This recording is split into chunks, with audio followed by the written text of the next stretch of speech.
que llevábamos la semana pasada, estábamos hablando estábamos prácticamente terminando la parte de los estados financieros. Hablábamos de los últimos dos, que eran el estado de cambios en el capital y el estado de flujo de efectivo. Mencionamos algunas, quizás generalidades que tenía cada uno, se mostraron algunos ejemplos, pero la intervención quedó corta. Entonces, hay un estado financiero de esos dos que vamos a trabajar en la guía que está programada para evaluarse el sábado. Entonces, sobre ese estado es que quisiera que profundizáramos un poco antes de pasar a la parte de cómo vamos a enlazar, en este caso, el estado de resultados, el balance general y este último que sería estado de cambios en el capital. Alguien dice por aquí que el jueves van a tener clase de redacción de textos. Esta semana no, dijo el licenciado, porque hay una asesoría que le va a dar a otro grupo que ya se la dio al grupo de administración. Entonces, por esa razón es que no tendríamos clase. Si los compañeros se recuerdan. Cómo no. Bien. Entonces, ahí esa nota aclaratoria. Muchas gracias. Entonces, les decía que hablando de este estado financiero, el estado que se llama cambios en el capital contable, pues tiene algunas características. Estas características vienen desde la parte de la presentación, porque si ustedes se recuerdan en el PowerPoint que yo les mostraba en esa clase, yo les ponía 3 ejemplos de presenta. Hay uno en el que pues solamente se hace un comparativo entre el activo que existe al final de un periodo con el activo que existe al final de ese mismo periodo, pero en años diferentes. Y esa diferencia de ambas cifras es lo que se presenta en el estado de cambio de capital, que esa es, cambios en el capital, que ese es como quizás la forma más sencilla de hacerlo. Luego hay otra forma que es, que viene más detallada y que es la que yo quisiera que trabajáramos, que es la que se mostró al final. En este caso, la forma que viene presentada tiene 4 columnas. Cada columna tiene una función y hay un procedimiento que hacer para poder obtener los productos que están en ella. Ahora, cuando veamos el esquema, vamos a ir mencionando cada uno de los procesos que se hacen para que usted verifique y vea de dónde es que se sacan esas cifras. En el caso, hay 2 personas que tienen la mano. Si quieren preguntar algo.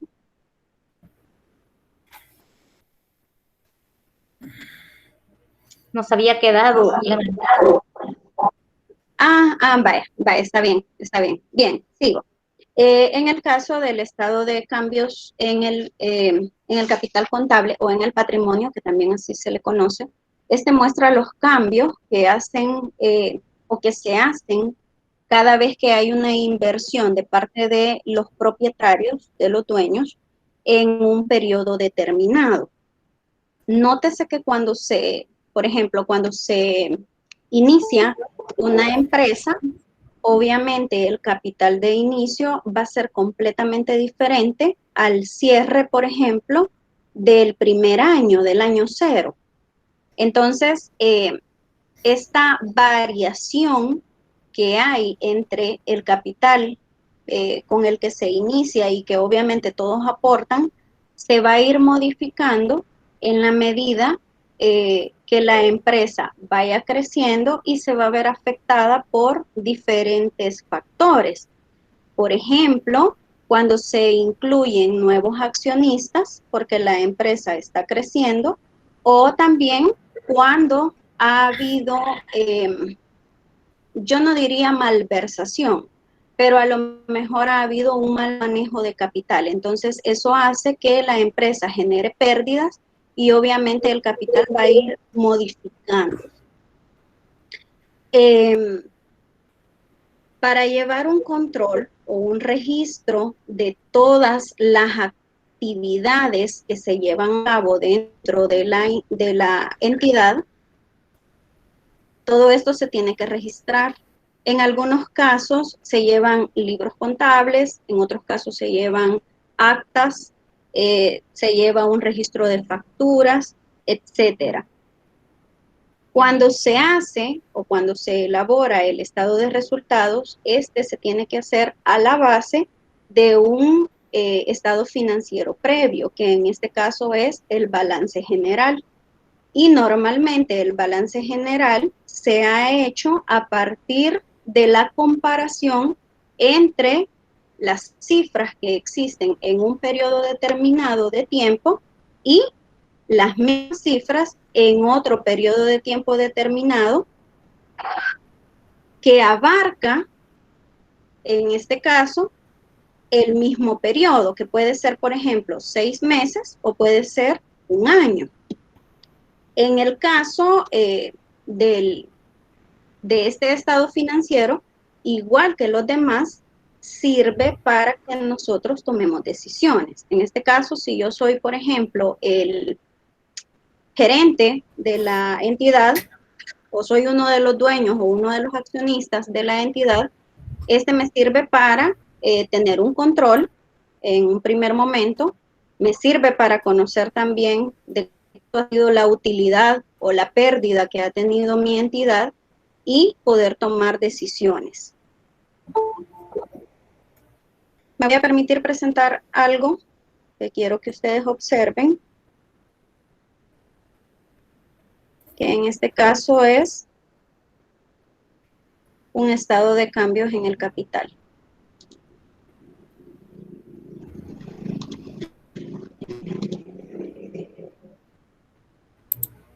Me avisan cuando se vea.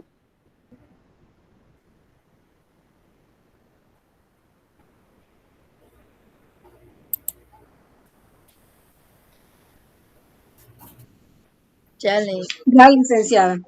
Muy bien. Este estado financiero ustedes lo tienen en una diapositiva de la clase pasada. Entonces, a la hora de presentarlo, pues parecía ser que habían quedado algunos vacíos y es necesario que revisemos de dónde es que salen estos datos para poder comprender mejor cómo es que se va a presentar el enlace, la vinculación entre los tres estados financieros. Primero, nótese por favor que este estado financiero está detallado y que el detalle que tiene dos saldos. Tiene un saldo al 1 de enero del año 2011, que obviamente esto es producto del ejercicio del año anterior, o sea, del año 2010, y luego tenemos saldos al 31 de diciembre del año 2011. No sé quién levantó la manita porque ahorita no lo veo, pero dígame.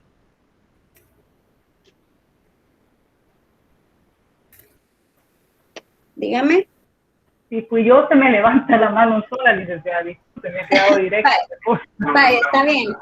No hay pena. Acuérdense de que cuando estoy compartiendo pantalla, de repente pierdo la visión de la reunión. Entonces, a veces escriben en el chat o me levantan la mano y no sé quién lo hace. Por eso, bien.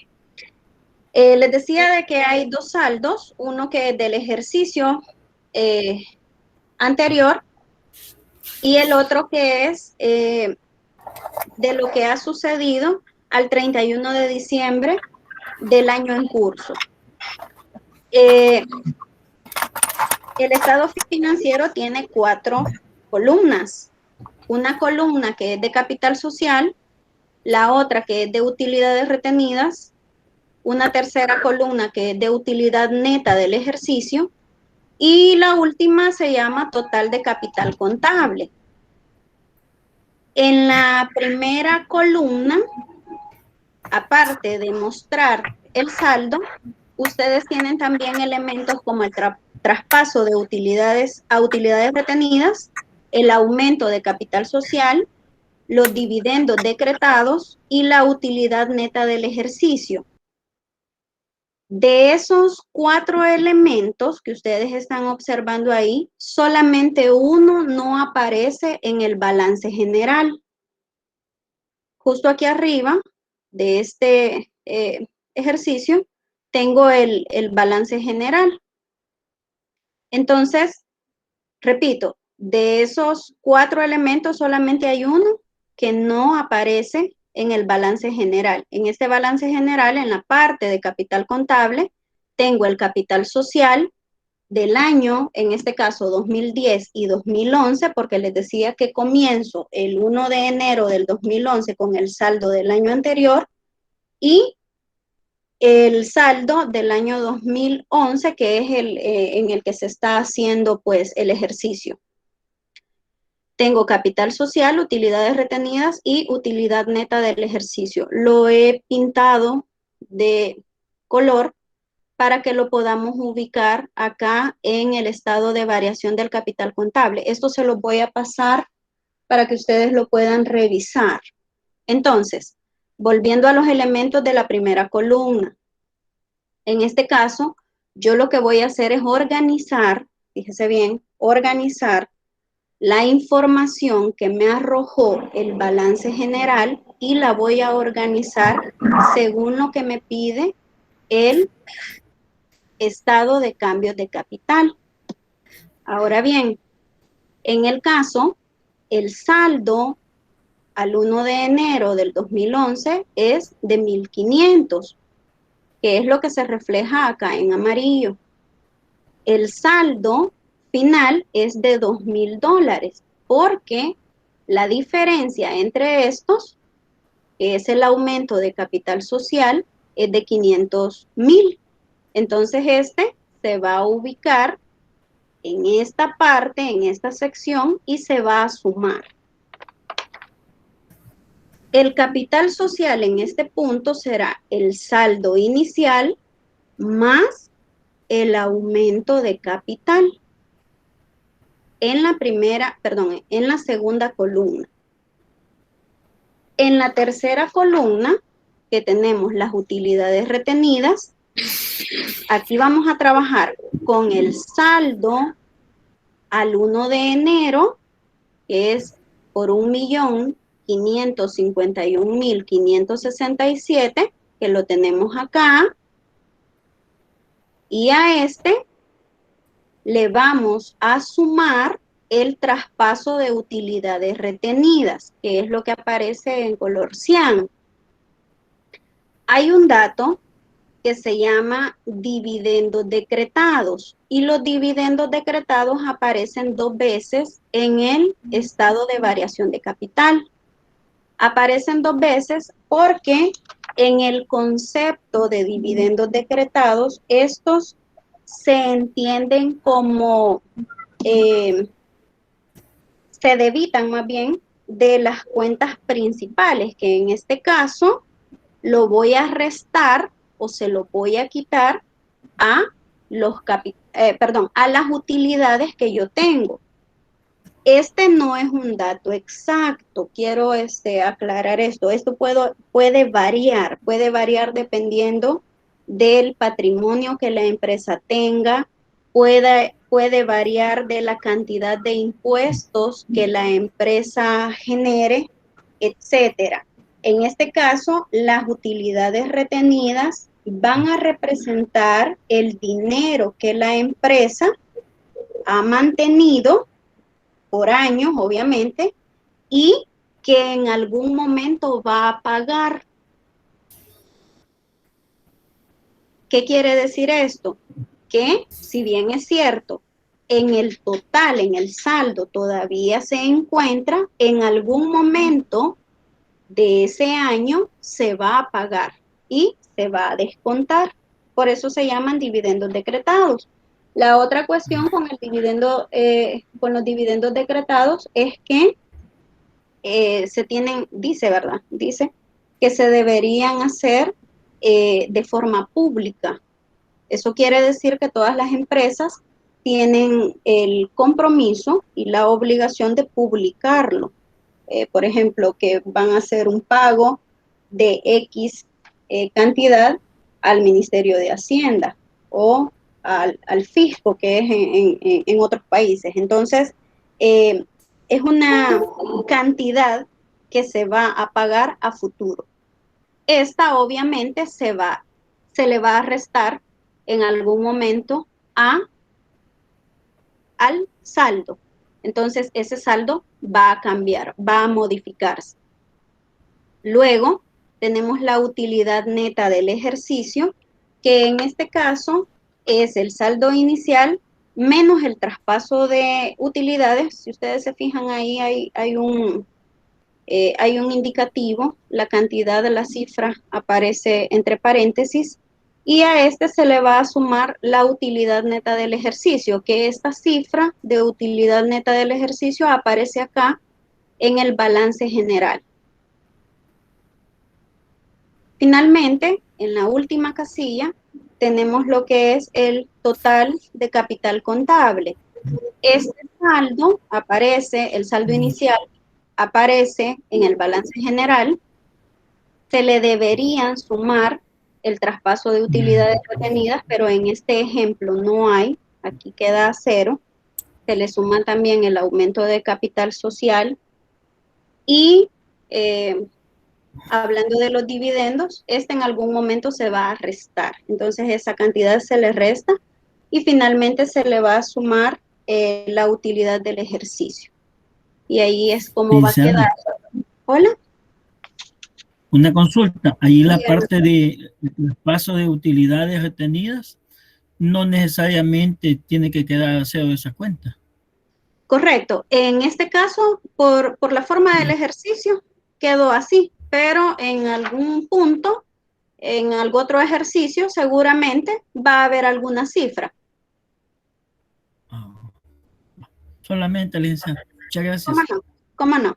Bien, entonces, en este caso, ojo, para que usted lo comprenda mejor, cuando yo le envíe este dato, va aquí ya coloreado prácticamente dónde va cada cantidad en el estado de variación del capital.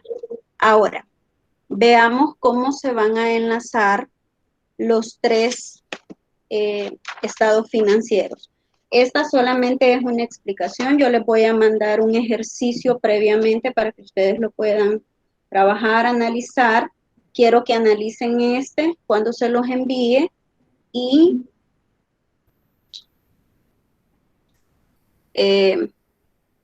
de esta forma es que yo espero que podamos empalmar el ejercicio que yo espero que hagamos como actividad 1. Bien. Licenciada, disculpe, yo tengo una sugerencia. Sí, dígame. A manera de entender mejor esta situación que estamos viendo, tal vez, si me permite, con todo amor y respeto, ¿verdad? Pero sí, claro, sabiendo que nos puede ayudar a nosotros como alumnos, ya que la mayoría, pues ya este tipo de estados, los financieros nada más los manejan y más no nosotros, ¿verdad? Entonces, sí, a mí en lo personal se me facilitaría, por ejemplo, de que así como se subrayó acá en el ejercicio que usted nos estaba explicando, muy creativo, sí, por cierto, pero sí, también en cada estado de dónde se tomó, porque así nosotros valga la redundancia, en el ejercicio que nos va a dar usted como demuestra, nosotros vemos, esto, por ejemplo, el saldo, 1.500, ¿de qué estado lo fuimos a sacar? Y a subrayarlo con el mismo color a fin de que nos ayude como a nosotros decir, esto lo tomó de acá, porque es bien difícil andar escudriñando todos los estados y uno anda a veces perdido y dónde me voy, más si uno no maneja mucho, ¿verdad? Sí, entonces siento yo que tal vez esto podría facilitar la identificación ¿de dónde usted retomó los datos? Es la Correcto. humilde experiencia que tengo, licenciada. ¿Cómo porque no? sí, Excelente. considero Excelente. que nos ayudaría bastante. Muchas gracias. Sí, bueno, de acuerdo. Fíjense de que yo entiendo que esta parte es bastante complicada, sobre todo para los que no somos del área. Y pues vamos a tomar en cuenta la sugerencia de la seño que lo hace, y voy a tratar que ya a la hora de hacer el ejercicio práctico, pues mostrarles de dónde va saliendo cada cuestión. Bien. Lo primero que les quería mostrar es que hay una lista, obviamente, de cuentas que yo voy a organizar. Entonces, esta lista de cuentas, ustedes saben que puede variar, varía de acuerdo al catálogo que usted esté utilizando, varía de acuerdo al país donde lo esté haciendo, varía de acuerdo a las actualizaciones que tienen las NIIF, etcétera. Sin embargo, como esto es como con fines prácticos y con fines demostrativos, yo tomé a bien tomar este ejemplo para que ustedes vieran primero la lista de cuentas que voy a utilizar, que es necesaria, fíjese bien. En este caso, la lista de cuentas aparece en un estado que se llama balanza de comprobación, que no lo vimos y no lo vamos a ver de momento. Estas están organizadas. Ustedes no van a hacer esto porque en el ejercicio que yo les voy a dar ya van a estar organizadas. Y luego vamos a pasar con estos datos y con esta lista de cuentas a elaborar el estado de resultados. En el estado de resultados hay dos condiciones. El estado de resultados se puede elaborar se puede elaborar por función y también se puede elaborar por naturaleza. Hay una comparación. En el caso de cuando el estado de resultados se hace por función, si usted lo nota,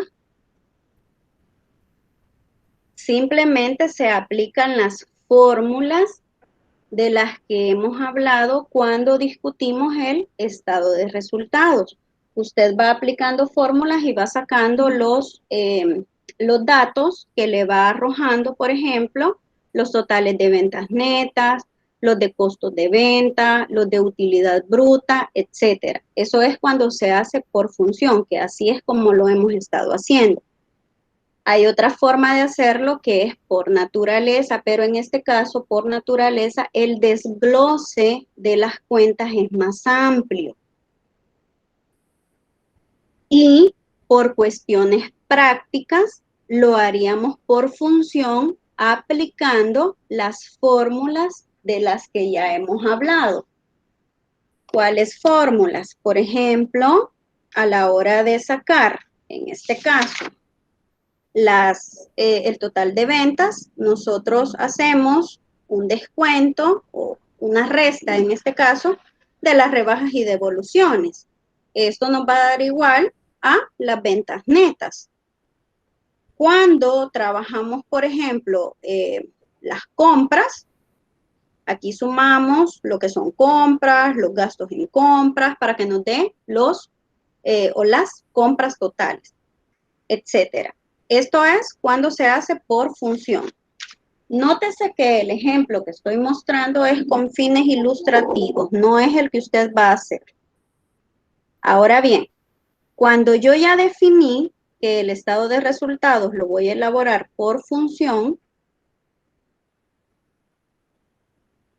y obviamente ya ubiqué las cuentas en el balance general del año 2010 y en el balance general del año 2011, voy a sacar mi estado de resultados por función.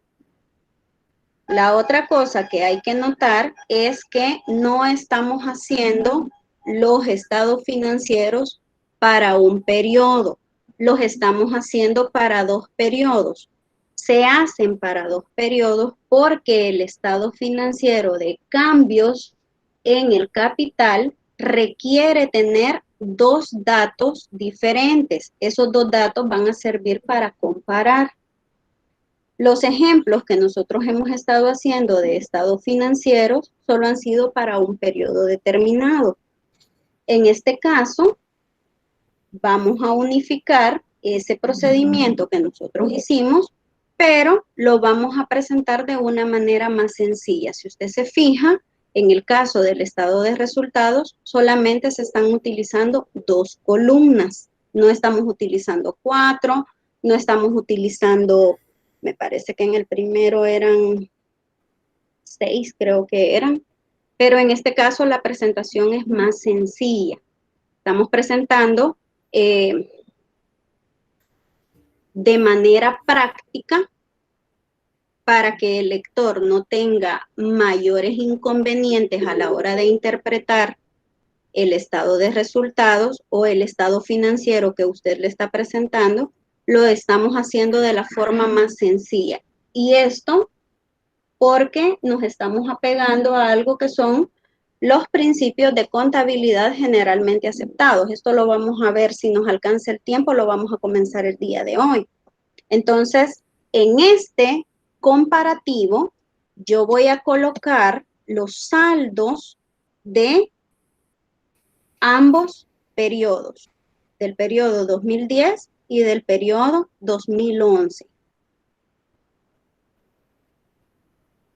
Voy a hacer esto en la parte del estado de resultados porque la utilidad neta que me va a dar al final de este estado lo voy a necesitar tanto en el balance general como en el estado de cambios en el capital. Ahora bien, cuando yo ya he procesado los datos del estado de resultados, comienzo a trabajar el balance general. En este punto puede surgir la duda, pero ¿por qué hicimos primero el balance general en la clase y después el estado de resultados? Porque en el caso del balance general era necesario comenzar por cómo se organizan las cuentas. Entonces, si ustedes se recuerdan, en el balance general lo primero que hicimos fue organizar cuentas y sacar cifras. En este caso ya no va a ser así. Vamos a sacar primero el estado de resultados y luego vamos a organizar las cuentas de forma tal que los totales nos cuadren. Esas alineaciones que vamos a hacer de los totales nos van a servir para completar la última parte del balance general, que es el capital contable. Si usted se fija, hay dos cosas bien importantes. Una es la utilidad neta, que es el producto del estado de resultados, y otra es el capital contable, que a mí me da en cifras en el balance general o en los balances generales. Porque estos datos... Dígame. Una consulta. Y Sí. mi pregunta es en relación que por qué pone primero el 2011 y después pone el 2010. Sí. Si se fija en uno de los... Las cuentas. Sí, en el caso de los balances, en el balance general se pone primero el del año en curso. Y en el caso del estado de resultados, también. Pero en el estado de variación de capital, yo tengo que comenzar con el saldo anterior. En este es donde cambia. Porque comienzo con el saldo anterior. Sí. Pues solamente, licenciada. Vaya, ¿cómo no? Entonces les decía, dos cosas que son importantes, en este caso, del estado de resultados, que es la utilidad neta, el total que me da en la utilidad neta de ambos periodos, y luego en el balance general, los totales que me va a dar en capital, en utilidades retenidas, en utilidad neta del ejercicio y en total de capital, porque estos son los que yo voy a pasar para mi estado de variación en el capital, que son con lo que comencé esta clase. Estas cifras que ustedes ven aquí en color son los productos que yo obtengo tanto del balance general como del estado de resultados. Bien.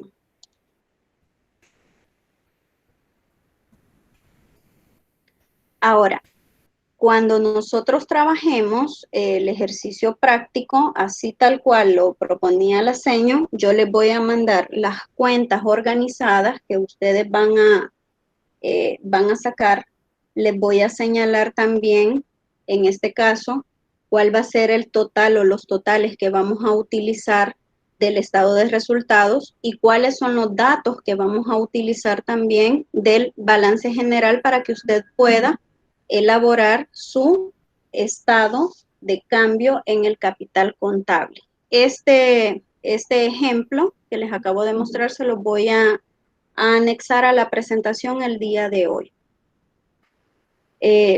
Sé que lo tienen que analizar, sé que lo tienen que ver, sé que tienen que quizás hacerlo, más de alguno lo va a hacer para comprenderlo mejor. Y esto, obviamente, igual que todos los procesos, procedimientos de contabilidad, de matemática, de todas las asignaturas, que en este caso son materias puras, verdaduras, no se aprenden si no se practican. En este caso hay que practicarlo. Bien, no sé si hay alguna pregunta sobre esta parte. Quizás recapitulando, en la unidad 1 vimos 3 estados financieros. En este caso, de hecho son 4, pero quizás profundizamos un poquito más o analizamos un poquito más. En el caso, el estado de resultados, el balance general y el estado en el cambio del capital. Vimos en la unidad 1 también la parte de la introducción a la contabilidad, en donde analizamos ese recorrido histórico que ha tenido la contabilidad desde lo más remoto de la existencia de los seres humanos hasta nuestro tiempo. Y para finalizar la unidad número 1, tenemos lo que son los principios de contabilidad generalmente aceptados. Sé que algunos de ustedes conocen de estos principios. Quizás antes de comenzar a hablar de ellos, quisiera preguntarles qué son, cómo los entienden ustedes, para quienes los entienden, o para quienes saben de qué se trata. Este sería el último tema de la unidad 1. Principios de contabilidad generalmente aceptados para estados financieros. Hay que hacer esa aclaración. Son para estados financieros. ¿Qué serán los principios de contabilidad?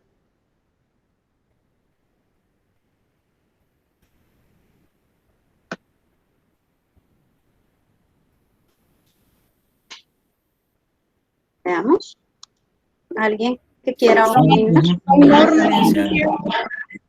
Son normas que se estipulan para seguir un orden legal en el área contable. En el área contable, muy bien, muy interesante ese punto. Que son un conjunto de reglas generalmente establecidas que le sirven al contador como guía. ¿Cómo hacer las cosas? Ajá, al contador, correcto, al contador para hacer los procedimientos de contabilidad.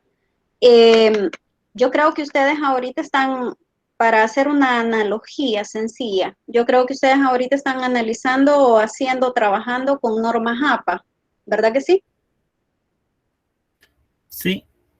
Sí, bien. Las normas APA, sí. ¿Qué les han parecido las normas APA? Esto es un paréntesis. ¿Qué les han parecido las normas APA? Difícil, licenciada. difíciles. Sí, es que el ejercicio de escribir es complicado, es supremamente complicado. Pareciera ser que es sencillo, pero en realidad no lo es.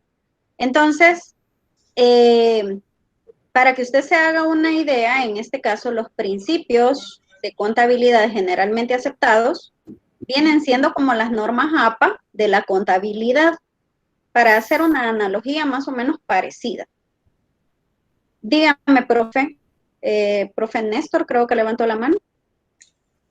Sí, fíjese que, por ejemplo, cuando estamos investigando para comprender o buscar ejemplos, nos salen ejemplos de México, de Chile, de El Salvador, y nosotros tenemos que confiar en que, aunque haya 2 o 3 palabras diferentes, o que el porcentaje que se aplique de impuestos sea diferente, tenemos que confiar que se siguen los principios generalmente establecidos, es decir, que un contador en México va a seguir los mismos principios que un contador en El Salvador o en otra parte, para confiar, correcto, para poder compartir.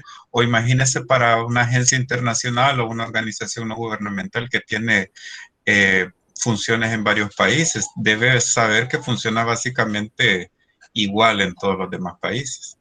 Es correcto. De hecho, por eso es que los principios de contabilidad generalmente aceptados están registrados en las normas internacionales de información financiera, que estos se supone que son estándares. Entonces, por el hecho de ser estándares, pues aplica para cualquier país donde se apliquen. Dígame, profe. Además de lo que mencionaba el compañero, faltaría agregar que la única diferencia es los criterios de leyes que aplican a cada institución o a cada país, ahí la palabra. Por ejemplo, en el caso del IVA en relación a otro país centroamericano, o otro país que simplemente es esa. Yo me recuerdo que cuando yo estudié contabilidad, allá por 1900 y tanto, implementaron en 1998, algo así era, implementaron lo que es la ley del IVA. Y cuando comenzamos nosotros, comenzamos con un reglamento a leerla. Lo chistoso fue de que cuando ya fuimos a hacer el parcial final, el licenciado dijo, recuerden que ayer en la noche aprobaron el nuevo decreto del IVA, que va a pasar al 13%. Nadie lo había estudiado. Sí, dijo, pero el proceso sigue siendo el mismo. La diferencia va a ser el porcentaje.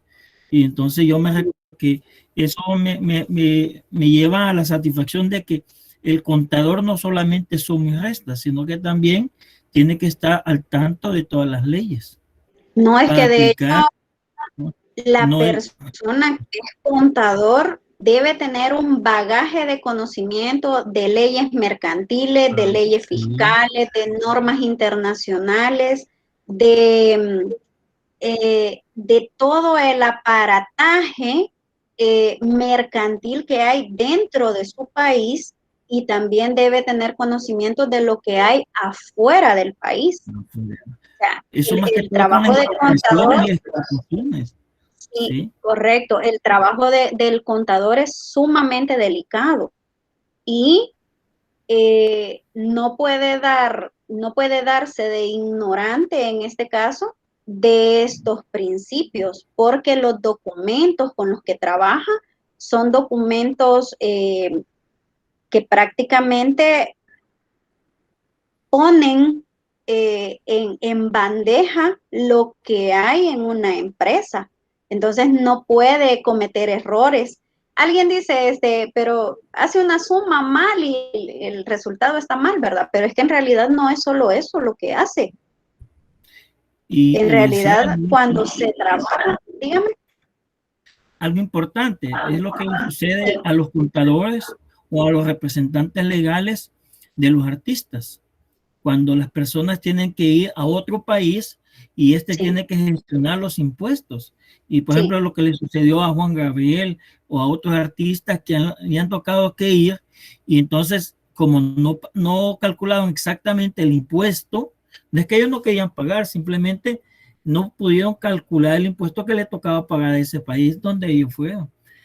Y ahí o se ellos se meten en quedaban lío. con lo que iban a, o ellos se Ah, quedaban con, porque son parámetros.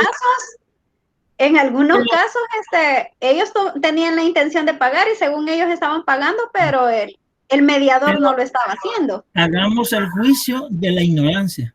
Hagamos el Sí, juicio de la ignorancia, ¿verdad? Hagamos el juicio que no hay mañoso. Simplemente lo que sí. hay es como el que estaba diciendo el señor Simán, que el que le calcularon mal esos 5 millones de impuestos, ¿verdad? Entonces, allí y la sala sale diciendo, ¿Quién no es quisiera que que le fue calcularan mal 5 involuntario. millones? Ajá. Y fue involuntario, es como aquel mañoso que va y dice, es que yo robé, pero fue la mano la que estaba en ese robando, yo no quería.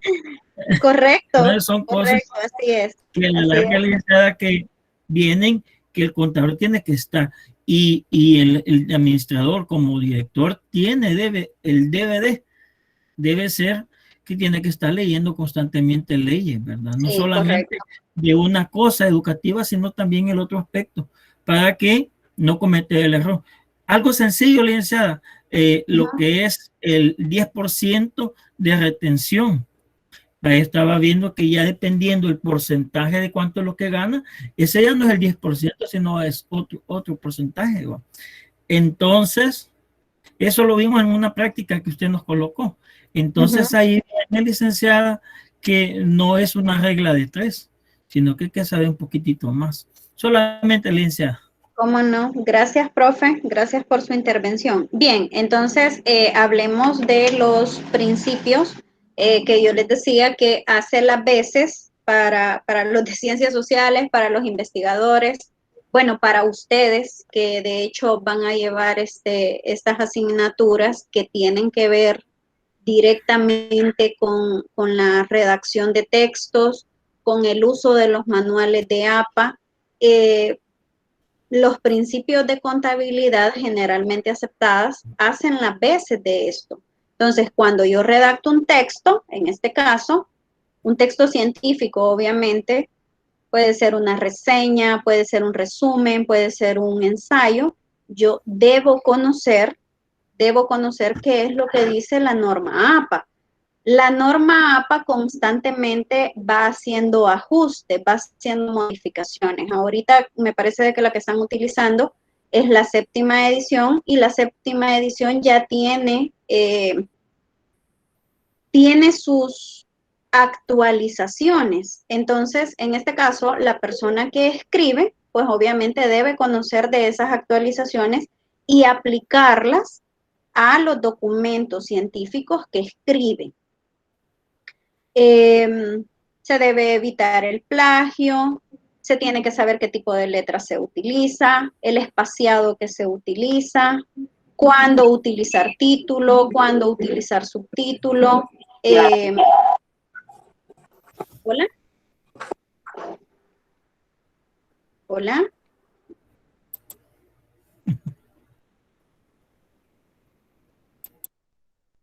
Bien, les decía qué márgenes utilizar para X documento, etcétera. Todo eso tiene que ver con este manual. Ahora, si hablamos de las normas internacionales de información financiera, pues estas rigen el trabajo que se hace en el área de la contabilidad. Entonces, vamos a hablar de ello y me voy a permitir presentarles los principios.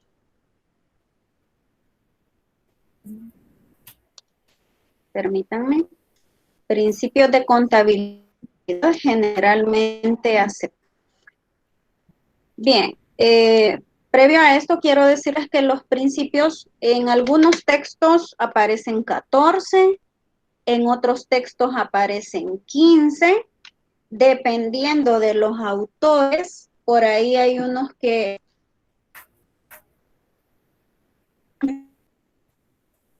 principio le llaman de una, se llaman de otra, etcétera. Entonces, en caso, lo que usted debe manejar es el contenido, el significado que tiene, independientemente de la forma como se le llame. Como son 15, fíjese bien que en la mayoría de textos aparecen así, como son 15, estos están divididos. Entonces, vamos a ver dónde se dividen y cómo se dividen. Aquí están, si usted observa, ahí están los principios generales de contabilidad. Tenemos, por ejemplo, la equidad. Tenemos el principio que se llama uniformidad, que ustedes se van a dar cuenta por ahí que en otros textos no se le llama uniformidad, sino que se le llama comparabilidad. Tenemos el principio de partida doble, el de importancia relativa, el de ente, el de bienes económicos, moneda común, empresa en marcha, el principio de exposición, el de evaluación al costo, periodo, el que se llama principio de vengado, el principio de objetividad, el de realización y finalmente el de prudencia. Estos son los 15 principios que establecen las normas internacionales de información financiera. Ahora, estos principios obviamente están clasificados, están organizados en grupos. Estos grupos es importante que se conozca la organización que tienen, porque si ustedes se van, por ejemplo, al programa de estudios de la asignatura, usted se va a dar cuenta que en todas las unidades, en todas, se pide que se hablen de los principios de contabilidad generalmente aceptados. Y es porque estos principios se apegan a los contenidos que se van a desarrollar en esas unidades. Hay dos principios que son los básicos, que en este caso es el de equidad y el de pertinencia. Y luego tenemos 3 clasificaciones. Tenemos los que son supuestos derivados del ambiente económico. Tenemos los que son principios para cuantificar operaciones. Y al final tenemos los principios aplicables a los estados financieros, que estos son los que vamos a ver en este momento. ¿Por qué? Porque ya vimos los estados financieros, ya vimos los elementos que los estados financieros tienen, ya repasamos un poco la utilidad que los estados financieros brindan a las entidades, sabemos el por qué las entidades elaboran estados financieros y pues es el momento de hablar de dichos principios.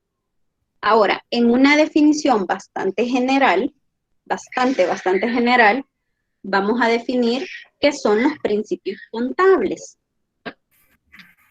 En este caso, diremos que pues la contabilidad en el devenir del tiempo ha elaborado diferentes reglas. ¿Qué quiere decir esto? Que los principios de contabilidad son un conjunto de reglas que le sirven de guía contable, en este caso al contador, para formular criterios referidos a la medición del patrimonio y a la información de los elementos patrimoniales y económicos de un ente. ¿Por qué son principios? Porque son normas o ideas fundamentales que deberían regir el pensamiento o la conducta de quienes los están aplicando. Hay algo que nosotros no debemos de olvidar cuando hablamos de, pues de estos elementos, de los estados financieros. Se está trabajando con patrimonio, se está trabajando con capital, se está trabajando con activos, se está trabajando con elementos que en cualquier momento podrían generar decisiones o interpretaciones fuera del orden establecido. De entre las cosas que los contadores deben tener es una gran moralidad, una moralidad y una ética notorias. ¿Por qué? Porque son personas responsables de organizar todo el engranaje financiero de las empresas. Y obviamente, pues esto se puede presentar o se puede prestar para que en algún momento, si hubiese oportunidad, pues él cometa, ¿verdad?, algún tipo de, o tome algún tipo de mala decisión y se pueda quedar con algo de lo que está ahí. Él tiene la capacidad y tiene la habilidad para hacerlo. Sin embargo, estos principios también invitan a la persona que los está pues poniendo en práctica a que se mantenga íntegro. Aquí estamos hablando también de esas cualidades de los seres humanos que muchas veces se pierden, o si los tienen en algún momento se pierden o se cambian por. Entonces, hablamos de principios contables y también hablamos de conductas que debería tener esa persona que ejerce el oficio de contador. ¿Con qué finalidad se deben usar los principios contables? Estos obviamente tienen la finalidad de medir adecuadamente el patrimonio de la empresa, mostrar su situación financiera y económica. Entre mejor se haga el trabajo, en este caso del contador, de registrar, demostrar, etcétera, pues obviamente más fácil va a ser para el lector, para el socio, para el accionista, para el dueño, pues interpretar esas cifras. Recuérdese que casi siempre la gente que tiene empresas, pues ellos no son los que están directamente involucrados con la cuestión financiera, sino que ellos tienen gerentes, tienen personal administrativo, que es el que le lleva todas esas cuentas, y obviamente la persona que maneja capital que no es propio, que no es suyo, pues debe tener, aparte de conocer estos principios, pues debe tener altos estándares de ética y de moral. ¿Qué efectos o cualidades tienen los principios de contabilidad generalmente aceptados? Esto es un texto, de hecho, que usted puede encontrar en el internet, se lo recomiendo, es de un contador público certificado que se llama Jorge Aguirre, Galvelán Izaguirre, así es el apellido. Él es un docente de la Facultad de Ciencias Contables de la UNMSM. Esta es una universidad que está en Ecuador. Y él, pues, describe las cualidades que tienen los principios, diciendo que, en primer lugar, han de ser razonables y prácticos en su aplicación. Esto quiere decir que, obviamente, la persona que los aplica y que los pone de manifiesto en su trabajo, pues va a permitir a la persona que recibe el estado financiero tener una perspectiva, un panorama amplio, específico, puntual de la situación financiera que se está analizando. Ha de producir resultados equitativos y comprensibles. Esto obviamente porque las personas que esperan estos productos a lo mejor no son contadores, sino que son personas que tienen otra profesión, que tienen otro oficio, pero que están interesados en conocer el estado financiero. Ha de ser aplicable bajo circunstancias variables. En este caso, no importa el estado financiero que se esté diseñando, los principios siempre van a ser los mismos.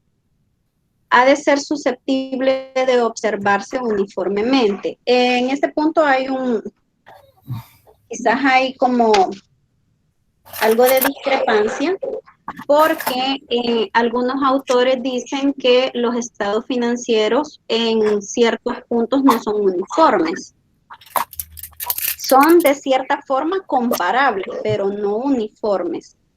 ¿Por qué dice que no son uniformes? Porque obviamente todos, aunque tienen cierta estructura, no hay una estructura estándar para elaborarlos, para hacerlos.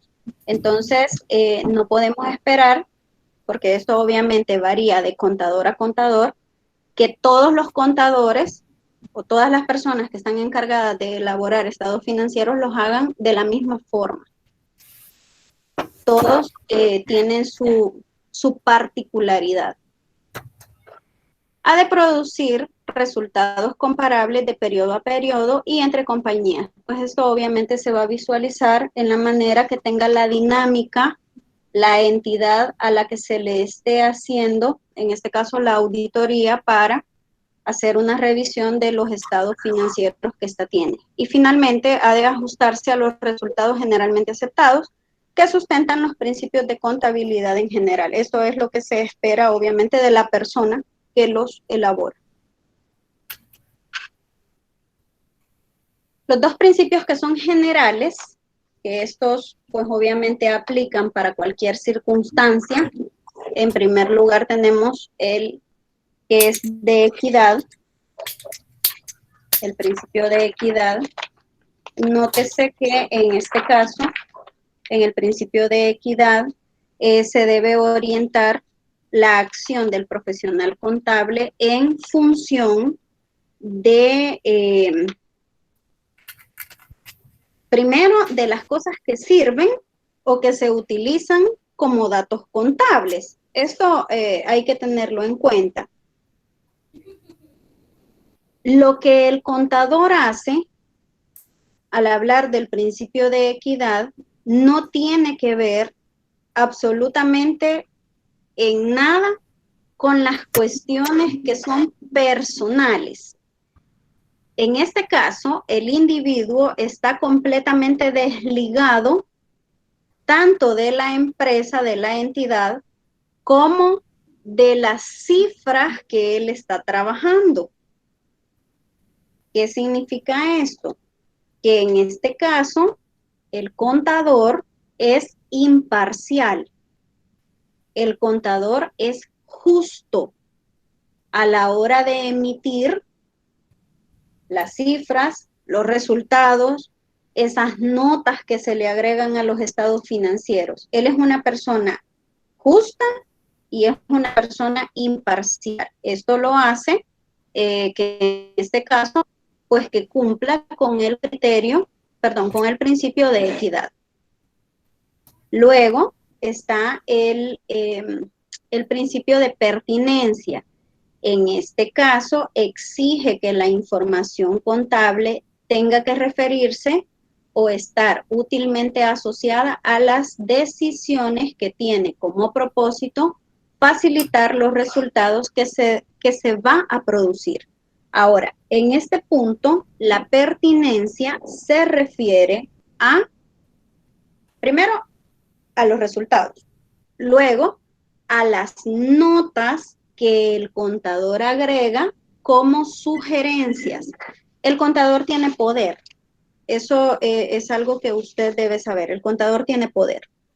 Tiene poder porque él es la persona que conoce en realidad cómo está la situación financiera de la entidad. Y por lo tanto, puede opinar.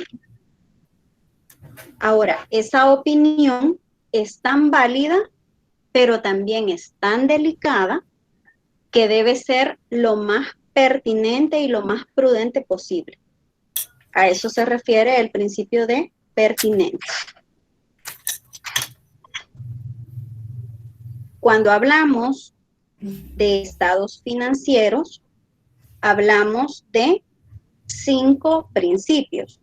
En este caso, tenemos el principio de objetividad, el de importancia relativa, el de comparabilidad, el de revelación suficiente y el de prudencia. Nótese, por favor, que en algún momento pues se le cambian los nombres, pero esto depende de los autores.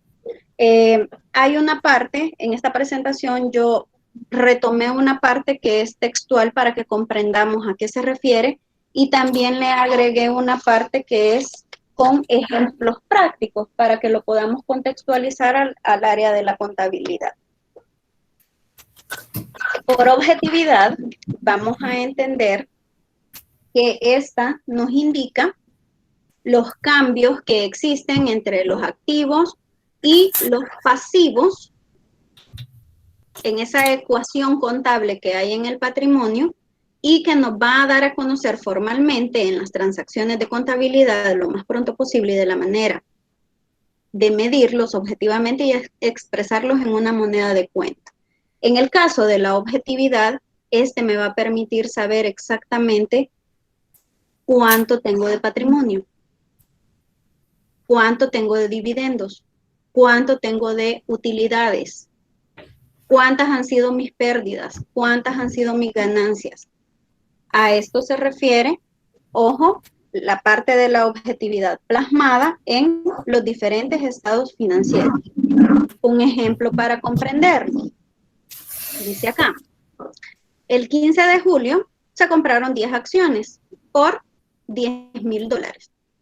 Sin embargo, para finalizar el mes de noviembre, esas acciones solamente valen $8,000. Por lo tanto, para tener un registro objetivo, se deben hacer algunos ajustes en la contabilidad. ¿A dónde se haría ese ajuste? Para que se vea reflejado. O solo no, en este caso, ¿qué sería lo correcto? ¿Reflejarlo o no reflejarlo? Sí, reflejarlo, licenciada. Correcto. ¿A dónde lo voy a reflejar? ¿En qué estado financiero lo reflejaría?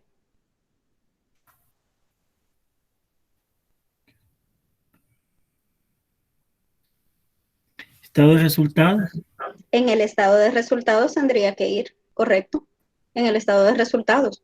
Entonces, en este punto y con este ejemplo, viene la reflexión. ¿Quién es el que va a colocar o quién tiene la obligación de colocar ese movimiento que se hizo? El contador. Correcto, el contador. Si el contador no lo hace, a lo mejor en un primer momento en la empresa ni siquiera se den cuenta. Entonces, es responsabilidad del contador, independientemente de las cifras, colocar lo que hay. Si hay pérdidas, si hay ganancias, si hay un aumento, si hay una pérdida, etcétera. Es responsabilidad de él colocarlo. Otro ejemplo. ¿Perdón? En el momento oportuno. En el momento oportuno, correcto. Eso sería lo ideal. Sin embargo, si ustedes se fijan, los ejemplos que hemos visto de estados financieros, casi todos abarcan periodos un poco largos, porque hemos estado trabajando estados financieros de 1 año y de 6 meses. En este caso, lo correcto sería trabajar estos estados financieros por lo menos una vez al mes, o llevar los registros contables de todo lo que sucede en el mes para que cuando llegue la persona a auditar, a ordenar la documentación y a elaborar estos estados, pues tenga los insumos necesarios y pueda evidenciar, pueda detectar a dónde es que está la pérdida, a dónde es que ha habido un fallo y poder hacer sugerencias, porque ese es uno de los papeles más importantes que tiene el contador. El contador tiene que hacer sugerencias, es necesario que las haga. En algunos textos dice de que las notas que el contador coloca, en algunos casos no las piden las personas que solicitan que se hagan auditorías, pero lo correcto es que las coloque porque el contador es una persona que es experta y que sabe y que puede sugerir, y por eso es tan importante que tenga esta moralidad notoria, que tenga esta ética en el trabajo que hace, en el trabajo que desempeña, y que conozca obviamente de los principios de contabilidad. Bien, voy a pasar al siguiente. En este caso sería la significación relativa. Este principio en otros textos también se le conoce como materialidad. Usted lo puede encontrar en algunas enciclopedias de contabilidad con el nombre de materialidad. Pero en este texto se le llama significación relativa. En el caso de la significación relativa, este hace referencia a que no existe una línea demarcatoria que fije los límites de lo que es y lo que no es significativo de colocar en los estados financieros. Ustedes saben de que las cuentas que se colocan en los estados financieros muchas veces quedan a criterio de la persona que los elabora. Así usted se puede encontrar, por ejemplo, que en algunos casos hay cuentas que tienen, pues, por así decirlo, menor valor y no se colocan. Ahora, esto no quiere decir que porque tenga menor valor no se va a colocar. Hay un ejemplo aquí bien sencillo y dice, suponiendo que se compra una llave para ser usada con la maquinaria de la empresa y esa llave vale $50, para que comprendamos el principio de significación. Entonces dice, el contador de la empresa instruye que se contabilice directamente como un gasto, pero quizá otro criterio hubiera sido llevarla a la cuenta de activo fijo tangible. Esa puede ser otra decisión. Ahora dice, pero una llave con un valor de $50 habrá de incidir en los resultados de la empresa. ¿Valdrá la pena detener en esta operación y observarla? Dice por ahí, creo que no. Dependiendo, veamos. ¿Depende? Dígame de qué depende. Ahí va a depender del flujo de efectivo que maneja la empresa. Si la empresa el efectivo es pequeño, pues eso va a estar ahí. Pero una empresa que vende por unos activos de $100,000 para arriba, me imagino yo que va a estar registrado en sus totalidades como gastos pequeños, pero no va a estar en un estado de resultados porque es irrelevante a los flujos de efectivo que están nuevos. Sí, correcto. Ahora, este punto que usted acaba de tocar es sumamente importante. Nótese que en algunos casos estos principios se adaptan, se adecúan al tipo de empresa, al tipo de entidad, al tipo de organización con la que se está trabajando. En este ejemplo que usted me acaba de poner, habría que valorar de cuánto es el capital que tiene la empresa y que maneja para verificar si de verdad la llave de $50 no hace mella en las cuentas. Pero, como usted dice, si la empresa es una empresa pequeña, pues obviamente habrá que registrarla. Ahora, este punto del principio de significación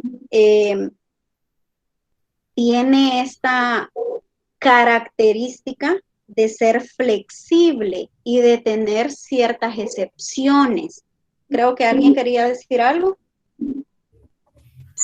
Sí, en el caso, licenciada, que por ejemplo en una escuela pública, sí, claro, no reflejar, en ningún momento se reflejarían esos $50, por así decirlo. Sí, claro. Entonces, ¿cómo va quedando eso?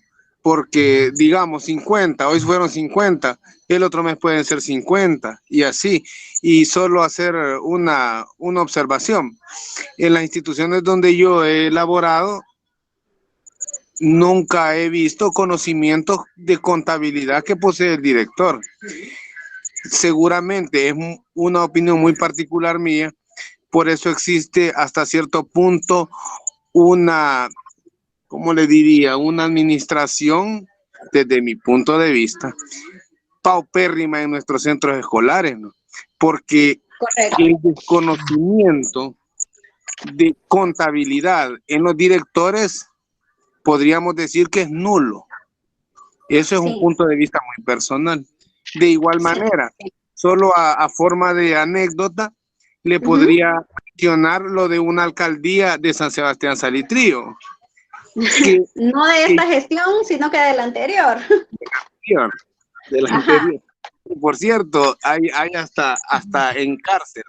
Entonces, yo conocí al tesorero que tenía... Pero no era amigo suyo, no.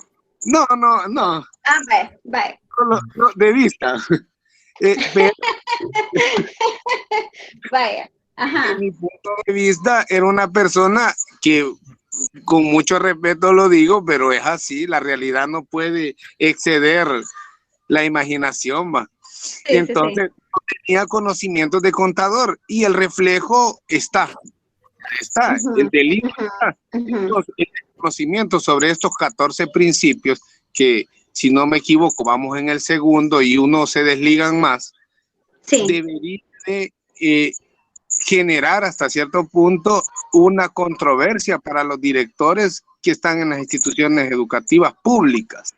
Correcto. Porque ahí se maneja dinero que difícilmente existe un orden sistemático de lo que se hace con ese dinero. Podría alguien refutarme, pero hasta cierto punto conocimientos de contabilidad son bien escasos.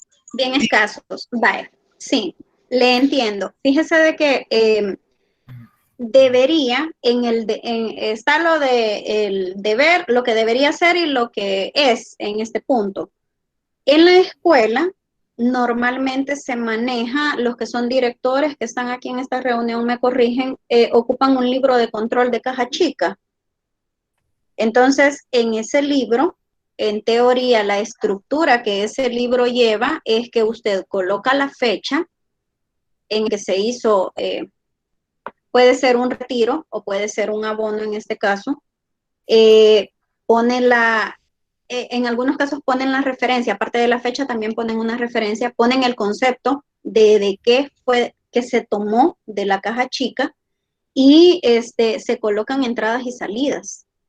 Eso es si el director maneja ese libro y tiene organizada la parte administrativa de la caja. En otros casos, lo que se hace es que se lleva un registro de las facturas y estas facturas se pasan a un libro. Cada cierto tiempo se hace un proceso que se llama arqueo de caja, que eso lo vamos a ver un poquito más adelante, que en teoría esto nos debería de servir para mantener organizados los documentos que son, en este caso, los documentos de compras y ventas que se hacen en la institución. Acuérdense de que ahorita los estados financieros que estamos viendo son a nivel general, pero estas generalidades nos sirven o nos dan pie para algunas cuestiones que son puramente específicas de la escuela. Licenciada, quisiera aportar. Excelente, profe, hágalo. En base a lo que mencionaba el compañero Monterrosa, sí. El concepto del principio relativo es parte que dependiendo como la escuela, ¿verdad? Te voy a poner un caso, una escuela única, donde hay un solo docente, unidocente se llama. Prácticamente no da clases porque está bien atareado con las cosas administrativas. Su monto andaba por unos $200 de gastos de operaciones.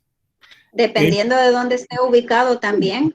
Pongámosle que sea cantón y que sea una población no mayor de pongámosle, unos 18 alumnos todo el día. ¿Cómo no? Sí, sí, sí. Ese maestro, ese registro lo va a tener que hacer bien detallado. Correcto. Bien minucioso, porque son costos bien detallados, ¿verdad? Porque $200 tendría que registrarlo. Pero comparamos esa con una escuela mayor, un complejo educativo, donde hayan 500 docentes. El monto activo de esta escuela puede andar, pongámosle unos 30,000, si no más, dólares de operación. Entonces, el contador... El INSA, por ejemplo, el Instituto Nacional de Santa Ana. El INSA sería uno. Entonces, en el caso de ellos, el contador lo que va a hacer es registrar todas esas cuentas pequeñitas, todos gastos pequeñitos, en una sola. Y allá le va a poner gastos de operación. Porque si él se pone a detallar cada clavo, cada tornillo, cada que aparezca, ese libro se le va a acabar en un par de días. No llegaría al mes. Entonces, en el caso relativo, en el caso de esta institución, se van a utilizar cuentas un poquito que va a abarcar varios suministros, ¿verdad? Correcto. En el caso de la escuela pequeña, no, porque él va a tener que detallar, le tocaría más exigir, más detallado cada centavo al pobre cliente del centro donde él es unidocente. Por eso, ¿verdad? Dependiendo qué tan grande es la escuela, o pongámosle un centro que sea internacional, que sus flujos de efectivo sean mayores, ellos así son los porcentajes. Así son las cuentas que van a utilizar. No sé si aporten algo, ¿verdad? Pero ahí, ¿Cómo no? eso, Excelente. el principio, Licencia. Excelente. Gracias, gracias. Muy bien. Bien, continuemos entonces. Me avisan, por favor, cuando se vea la presentación. Ya 10 minutos más. Creo que esta presentación la voy a terminar el día viernes o jueves, creo que fue que dijimos, el jueves. Bien, este era el ejemplo que teníamos de el principio de significación relativa. También tenemos dentro de los principios el principio de comparabilidad. En el caso del principio de comparabilidad, se puede recibir dependiendo del autor que usted se encuentre. El autor que yo elegí, él lo identifica como uniformidad. Sin embargo, al hablar de uniformidad, tenemos que hacer alguna diferenciación, porque no es lo mismo comparabilidad y uniformidad. En el caso, este principio hace referencia concretamente a que la información financiera de las entidades estén presentados de manera tan uniforme que puedan ser comparados entre sí. No es que nosotros vamos a sumar, para el caso de la comparabilidad, no es que nosotros vamos a sumar entre una cifra y otra y nos va a dar una cantidad exacta. En realidad la comparabilidad no se define por esa acción, sino que en este caso la comparabilidad lo que permite es que evaluemos o que se evalúe en este caso el contexto de dónde sale cada una de las cifras. Este principio se aplica directamente al estado financiero de variación en el efectivo. Y obviamente,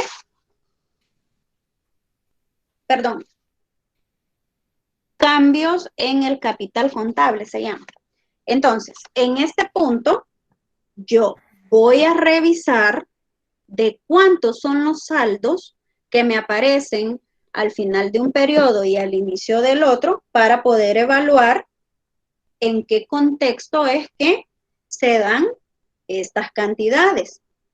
En el aquí y ahora se podría hacer, por ejemplo, una comparación entre las empresas, cómo estaban el año pasado, a febrero, por ponerles un ejemplo, a febrero del año 2020 y cómo se encuentran en este momento a febrero de 2021. Es posible que algunas hayan cerrado por el contexto en el que estamos. Ahí sí podría ser una comparabilidad y decir, esta tiene X cantidad y esta tiene otra X cantidad, pero primero analizo el contexto en el que estas están. Esa apreciación, esa conclusión, la emite el contador con base a su experiencia, con base a lo que él observó, a lo que él analizó cuando estuvo elaborando esos estados financieros. Implica evaluar la diferencia entre una cifra y otra y el contexto en el que estas cifras se encuentran. No es solo decir, es que el año pasado la empresa tuvo más utilidades y hoy este año no las tiene, no las registró. Pero hay que revisar el fondo, ¿verdad? De dónde es que esto sucede. Hay un ejemplo por aquí. Dice que hay una empresa que utiliza para la depreciación de sus maquinarias un método de cálculo llamado la línea recta. Y pasando ciertos años de aplicarse este método, el ingeniero de la empresa recomienda al gerente a cambiar que haga un cambio de ese método que él utiliza. Entonces, el método por el que él pide que se cambie la línea recta es el que él llama horas de trabajo. Ahora, sí existe un motivo importante para revisar, para realizar el cambio de dicho método, y es que se debe aclarar el motivo del cambio con una nota en los estados financieros para aplicar con este principio de uniformidad que también es llamado comparabilidad. En este caso es un ingeniero el que hace la sugerencia, pero él no es el encargado de hacer la nota cuando se saque el producto de ese cambio. El encargado de hacer esa nota y de verificar si es eficiente, eficaz la propuesta de la persona que la hizo, en este caso será el contador, porque él es el que va a verificar los resultados.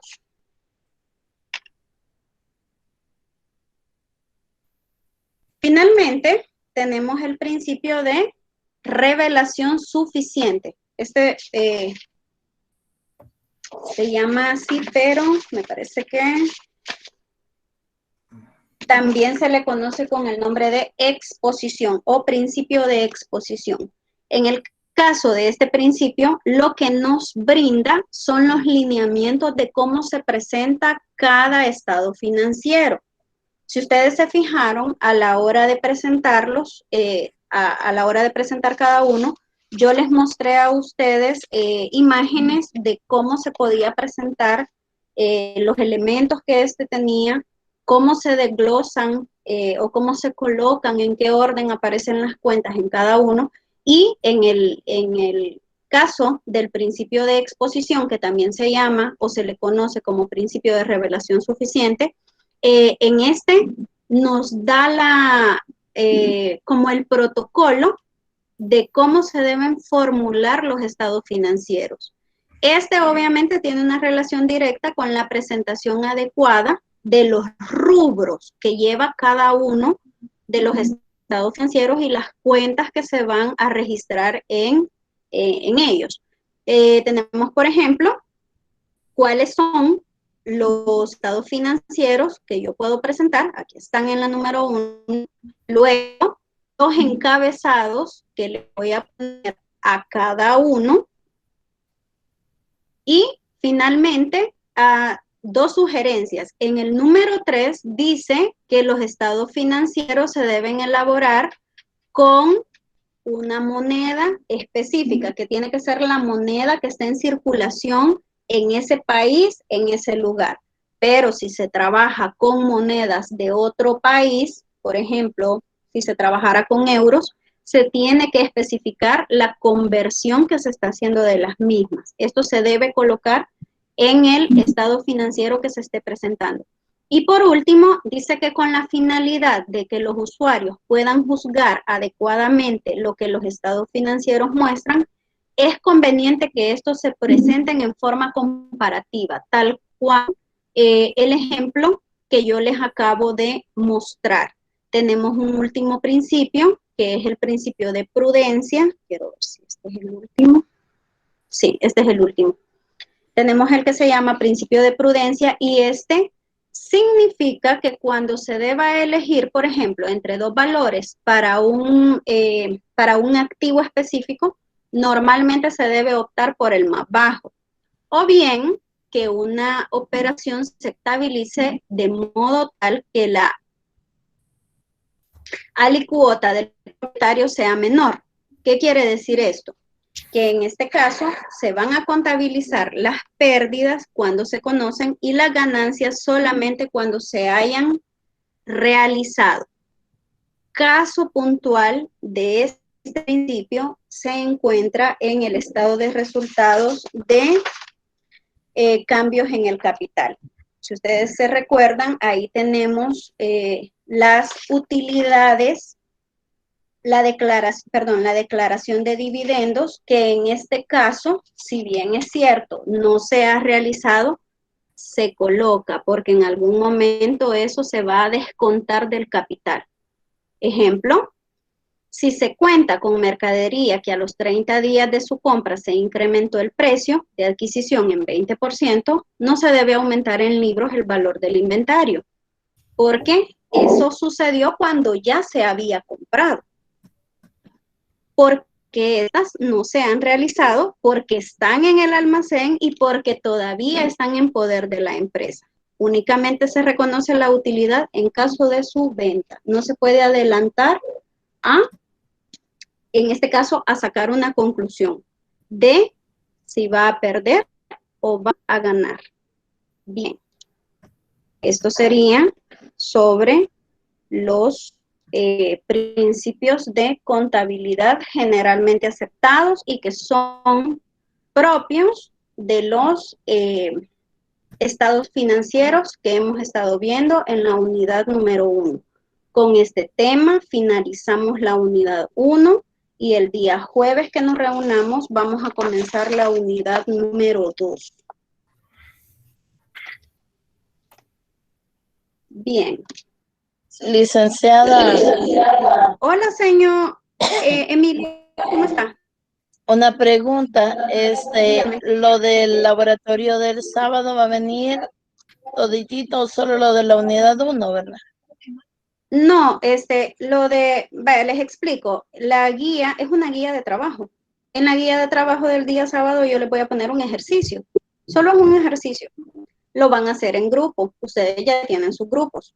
Entonces, ese grupo me va a presentar ese ejercicio desarrollado. Ese ejercicio tiene que estar plasmado en estado de resultados, en balance y en estado de cambios en el capital. Son 3 estados financieros los que me van a presentar en un solo documento.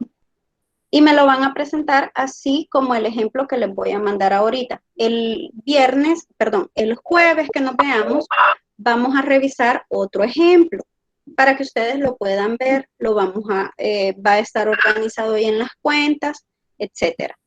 Eso es lo que van a presentar. Muy seguramente, ya les voy a dar el espacio a los que me quieren preguntar, muy seguramente no nos va a alcanzar el tiempo para hacerlo.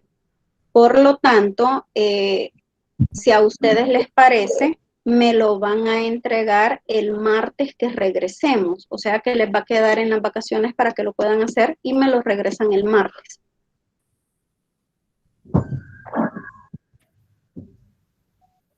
Bien. Excelente, licenciada. Muchas gracias. Bueno. O sea que el laboratorio, licenciada, lo vamos a entregar hasta el martes que regresemos de vacaciones. Se lo van a llevar. Fíjense de que de hecho pensaba dejarlo el martes que regresáramos, pero creo de que ustedes pueden tener un espacio en las vacaciones. Yo creo que no es correcto dejarles tareas en vacaciones, pero si ustedes se fijaron, vamos bastante atrasados con respecto a la parte teórica de la asignatura. Entonces yo necesito avanzar un poco esta parte y el sábado yo les voy a dar clases. O sea, el jueves les voy a dar clases y el sábado también les voy a dar clases. Les voy a dejar un espacio el sábado para que ustedes se reúnan y se pongan de acuerdo para comenzar a trabajar esto, pero el archivo me lo van a subir. Voy a dejar un espacio habilitado en Classroom para que lo suban el martes. Así sería.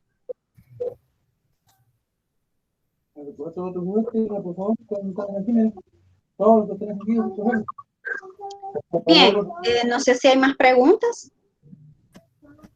Si no, nos Licenciada, vemos. disculpe, yo tenía Dígame, una pregunta que me quedé ahí un poquito atrapada, pero no le quise interrumpir. Sí. Con el ejercicio que vimos, primero hicimos el balance. Entonces, Sí. en el ejercicio que nos va a dejar, el balance iría de segundo, no de primero, Sería el sino segundo. que de segundo.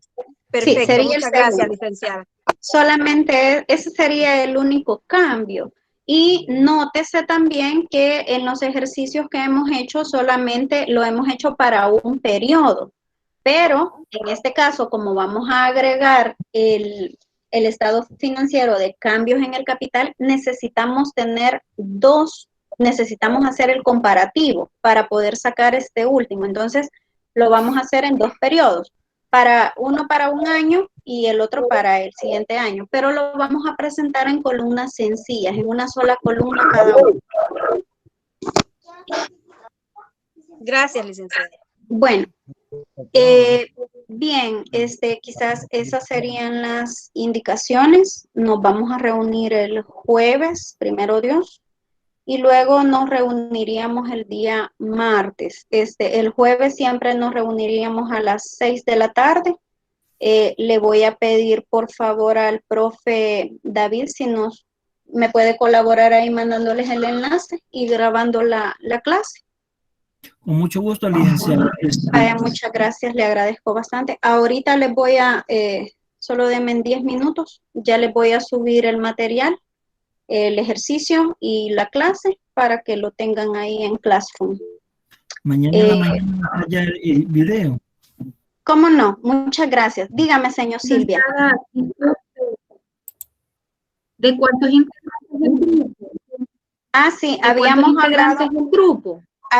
hablado de 5 o de 6, pero fíjense de que yo revisé la nómina y ya no tengo 43 ustedes, yo solo 32 tengo en la nómina.